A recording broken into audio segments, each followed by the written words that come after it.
Hello friends, welcome to the coffee mug. കുട്ടികൾക്കും മുതിർന്നവർക്കും ഒരുപോലെ ഇഷ്ടപ്പെടുന്ന ഹെൽത്തി ആയിട്ടുള്ള ഒരു ഈവനിങ് സ്നാക്കിൻ്റെ റെസിപ്പിയുമായാണ് ഇന്ന് ഞാൻ വന്നിരിക്കുന്നത്. അവൽ വിളയിച്ചത്. നല്ല സോഫ്റ്റും ടേസ്റ്റിയുമായി അവൽ വിളയിച്ചത് എങ്ങനെയാണ് ഞാൻ ഉണ്ടാക്കുന്നതെന്ന് നിങ്ങൾക്ക് കാണിച്ചു തരാം. റെസിപ്പിയിലേക്ക് പോകുന്നതിന് മുൻപ് നിങ്ങൾ ഈ ചാനൽ സബ്സ്ക്രൈബ് ചെയ്തിട്ടില്ലെങ്കിൽ സബ്സ്ക്രൈബ് ചെയ്യാൻ മറക്കല്ലേ. അതുപോലെ തന്നെ അടുത്തുള്ള ബെല്ലൈക്കൺ പ്രസ് ചെയ്ത് ഓൾ എന്ന ഓപ്ഷൻ ക്ലിക്ക് ചെയ്യുകയാണെങ്കിൽ ഇനി മുതൽ ഞാനിടുന്ന വീഡിയോസിൻ്റെ നോട്ടിഫിക്കേഷൻസൊക്കെ നിങ്ങൾക്ക് ലഭിക്കുകയും ചെയ്യും. ആദ്യം നമുക്ക് അവൽ വിളയിക്കുന്നതിന് ആവശ്യമായ ശർക്കരപ്പാനി ഉണ്ടാക്കിയെടുക്കാം. അതിനായി ഞാനിവിടെ 450 ഗ്രാം ശർക്കര പൊട്ടിച്ചെടുത്തിട്ടുണ്ട്. ഇതൊരു പാത്രത്തിലേക്ക് ഇട്ട് കൊടുക്കാം. ഇതിൻ്റെ കൂടെ തന്നെ 250 ml കപ്പിന് 1 കപ്പ് വെള്ളം ഒഴിച്ചു കൊടുത്ത് മെൽറ്റ് ചെയ്തെടുക്കാം. ഹൈ ഫ്ലെയിമിൽ വെച്ചിട്ടാണ് കേട്ടോ ഞാൻ മെൽറ്റ് ചെയ്തെടുക്കുന്നത്. ശർക്കര മൊത്തം മെൽറ്റായി കഴിഞ്ഞ് തീ മീഡിയം ഫ്ലെയിമിലേക്ക് മാറ്റിയിട്ട് 1 മിനിറ്റോളം വീണ്ടും പാനി തിളപ്പിച്ചെടുക്കാം. ഒറ്റനൂൽ പരുവമൊന്നും ആകേണ്ട ആവശ്യമില്ല കേട്ടോ. ഇനി തീ ഓഫ് ചെയ്യാം. അടുത്തതായി നമുക്ക് തേങ്ങയിലെ അധികമുള്ള വെള്ളത്തിൻ്റെ അംശമൊന്ന് വറ്റിച്ചെടുക്കണം. ഞാനിവിടെ ഉരുളി ചൂടാക്കി എടുത്തിട്ടുണ്ട്. അടികട്ടിയുള്ള ഏത് പാത്രം വേണമെങ്കിലും നമുക്കിതിന് ഉപയോഗിക്കാം കേട്ടോ. തീ മീഡിയം ഫ്ലെയിമിലേക്ക് മാറ്റിയിട്ട് ഇതിലേക്ക് 2 മീഡിയം സൈസ് തേങ്ങ ചിരുകിയത് ഇട്ട് കൊടുക്കാം. അളവ് കപ്പിന് ഏകദേശം 4 കപ്പ് തേങ്ങ ചിരുകിയതുണ്ട്. തുടർച്ചയായി ഇളക്കി കൊടുത്തുകൊണ്ടിരിക്കണം, ഇല്ലെങ്കിൽ അടിക്ക് പിടിക്കാൻ സാധ്യതയുണ്ട്. ഇങ്ങനെ ഏകദേശം 4 മിനിറ്റോളം നന്നായി ചൂടാക്കിയെടുക്കാം. തേങ്ങയുടെ കളർ ഒന്നും മാറേണ്ട ആവശ്യമില്ല കേട്ടോ. ഇപ്പോൾ തേങ്ങ നന്നായി ചൂടായിട്ടുണ്ട്. ഇനി ഇതിലേക്ക് നമ്മൾ നേരത്തെ തയ്യാറാക്കി വെച്ചിരിക്കുന്ന ശർക്കരപ്പാനി അരിച്ചൊഴിക്കാം. ശർക്കരയിലുള്ള അഴുക്കും പൊടിയും ഒക്കെ മാറി കിട്ടുന്നതിന് വേണ്ടിയാണ് അരിച്ചൊഴിക്കുന്നത്.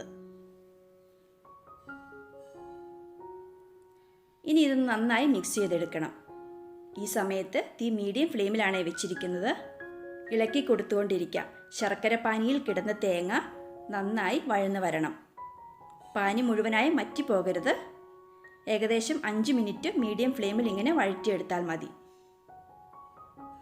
അടുത്തതായി നമുക്കിതിലേക്ക് 2 ടേബിൾ സ്പൂൺ നെയ്യ് ചേർത്ത് നന്നായി ഇളക്കിയെടുക്കാം. നെയ്യ് അത്ര താല്പര്യമില്ലാത്തവർ 1 ടേബിൾ സ്പൂൺ എടുത്താലും മതി കേട്ടോ.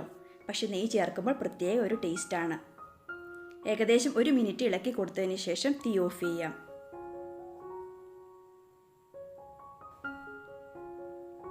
ഇനി ഇതിൻ്റെ ചൂട് പകുതി ആറിക്കഴിയുമ്പോൾ അവലും ബാക്കിയുള്ള ഇൻഗ്രീഡിയൻസും ചേർത്ത് കൊടുക്കണം. ഈ സമയം കൊണ്ട് നമുക്ക് ബാക്കിയുള്ള ഇൻഗ്രീഡിയൻസ് വറുത്തെടുക്കാം. അതിനായി ഞാനൊരു ചെറിയ ചീനച്ചട്ടി എടുത്തിട്ടുണ്ട്. ഇതിലേക്ക് 1.5 ടേബിൾ സ്പൂൺ നെയ്യ് ഒഴിച്ച് ചൂടാക്കാം. നെയ്യ് നന്നായി ചൂടായി കഴിയുമ്പോൾ 10 കാഷ്നട്ട് ചെറിയ ഗോൾഡൻ കളർ ആവുന്നത് വരെ വറുത്തെടുത്ത് മാറ്റിവെക്കാം.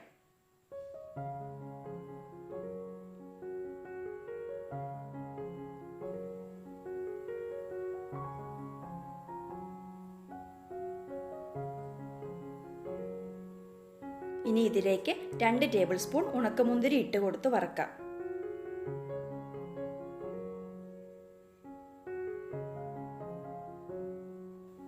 ഇത് നന്നായി വീർത്ത് വരുമ്പോൾ കോരിയെടുക്കണം.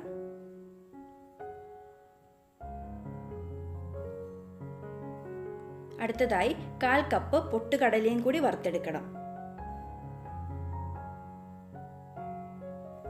കളറൊന്നും മാറേണ്ട ആവശ്യമില്ല, ജസ്റ്റ് ഒന്ന് ചൂടായി കിട്ടിയാൽ മതി.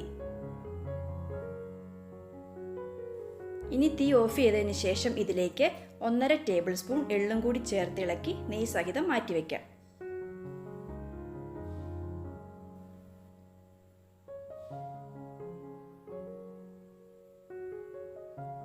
ഇപ്പോൾ തേങ്ങ വിളയിച്ചതിൻ്റെ ചൂട് പകുതി ആറിയിട്ടുണ്ട്.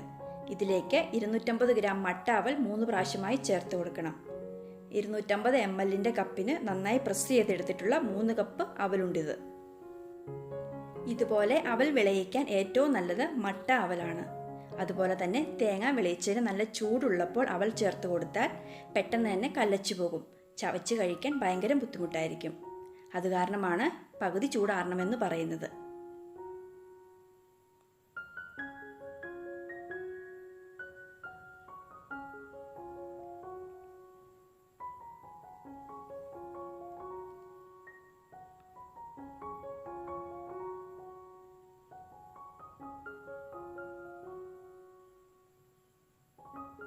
ഇപ്പോൾ ഞാൻ അവലെല്ലാം ചേർത്ത് നന്നായി മിക്സ് ചെയ്തെടുത്തിട്ടുണ്ട്. ഇനി ഇതിലേക്ക് 1/4 ടീസ്പൂൺ ഏലക്ക പൊടിച്ചത്,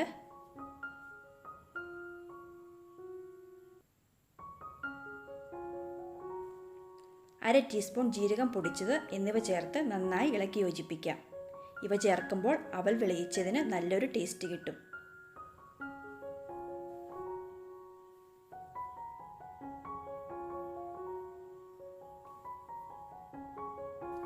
അവസാനം നമുക്ക് ഇതിലേക്ക് വറുത്ത് വെച്ചിരിക്കുന്ന മറ്റ് ഇൻഗ്രീഡിയൻസ് നെയ്യോടുകൂടി ചേർത്ത് നന്നായി യോജിപ്പിച്ചെടുക്കാം.